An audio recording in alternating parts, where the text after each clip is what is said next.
Good day everyone! Kumusta? How are your studies? Now, we can deny the fact that education is quite challenging due to the COVID-19 pandemic. I know that we are all busy answering our modules and attending online classes, or in general, we are just learning in the comfort of our homes. But yeah, that's the reality. And we are now living in a new normal life. However, despite the global pandemonium, we can still learn different things like watching this video here on YouTube. As BS Fisheries students at Northeastern Mindanao State University Lianga campus, we have this major course subject called General Zoology. This course deals with the general principles of animal biology, focusing on the structures of the body and their organization into special systems that carry on the essential life processes. Today, as a normal students, we will now become anatomists for a couple of minutes. We will task by our instructor to look for a frog for us to study its anatomy, like identifying its external parts. More than that, we are also going to dissect it for us to be able to see its internal parts personally. I know that it's going to be interesting. Definitely, for us to know more, a frog is any member of diverse and largely carnivorous group of short bipeds, tailless, amphibian, and composed the order Anora. But before we do this activity, I am Judel Jan S. Sarceda. And I am Bliss Il Agudo. Maria Elizabeth C. Amolo, Aubrey T. Cayusa, And even Cleff M. Labsan. So, let's do this!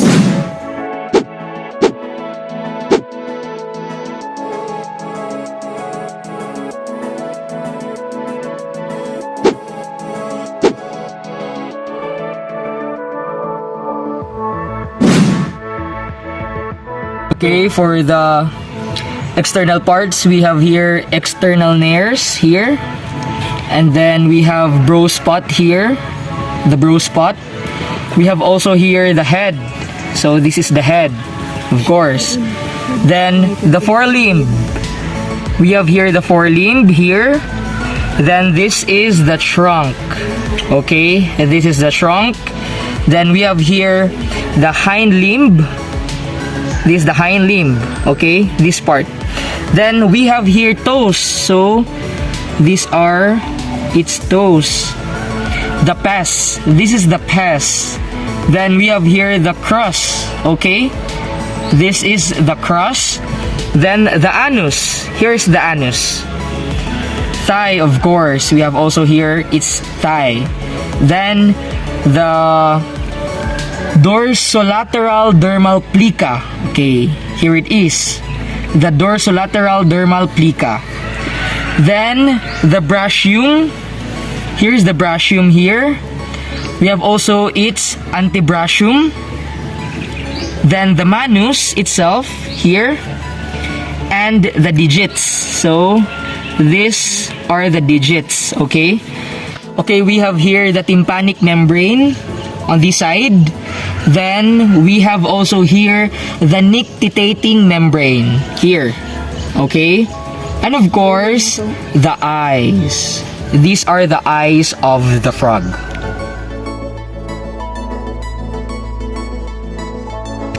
Brow spot, head, forelimb, trunk, hind limb, toes, pes, crust, anus, thigh, dorsolateral dermal plica,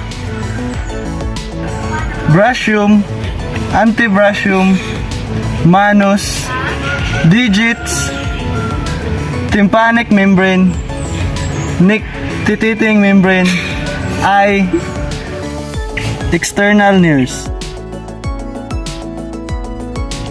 This is the brow spot, the head, the forelimb, the trunk, the hind limb.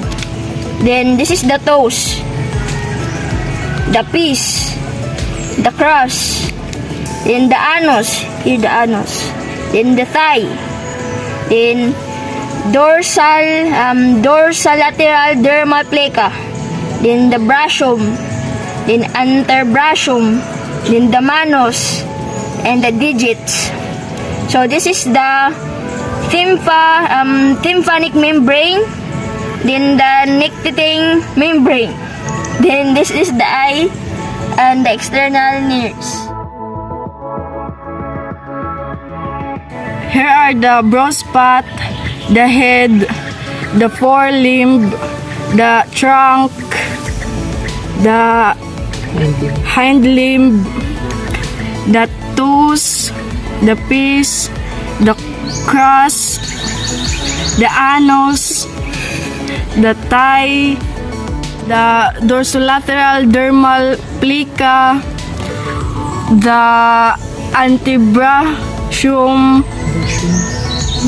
the brachium, the manus, the digits, the tympanic membrane, the nictitating membrane.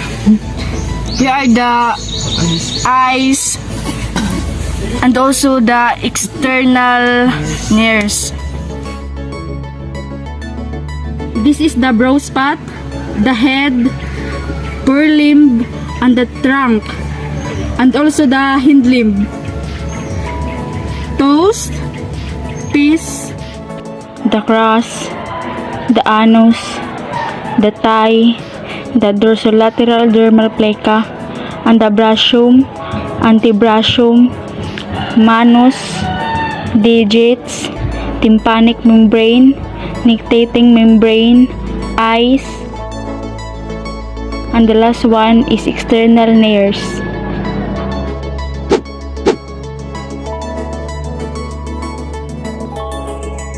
And now, I am going to identify the different parts of the mouth of a frog.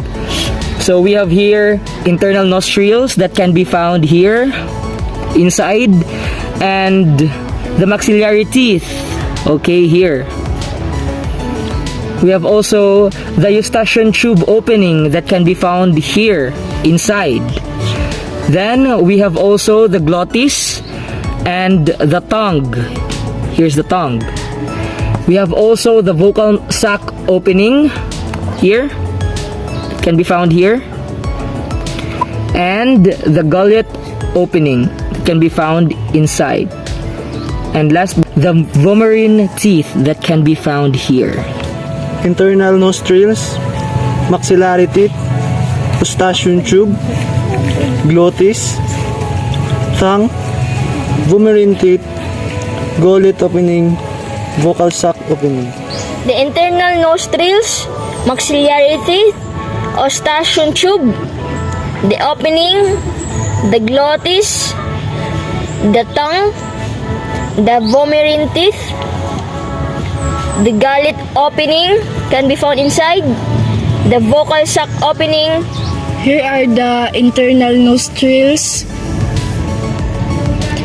the maxillary teeth, the eustachian tube, the opening, the glottis, the tongue, the vomerine teeth, the gullet opening, the vocal sac opening.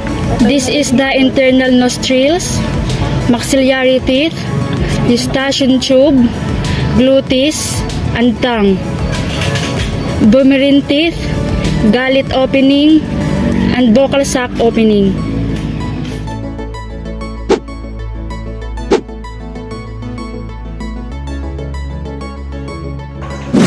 The external anatomy of the frog. Caudal, cephalic, dorsal, and ventral.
And now I am going to identify the internal parts of a frog. So let's begin with its heart. It is still beating as we can see here. And then we have also large intestines here. Okay. We have also urinary bladder here. Urinary bladder in this part. We have also the coelom. The coelom in this part. Here. Coelom. We have also its stomach. Here is its stomach. And the lobe of the liver here. Its livers. And its lungs here.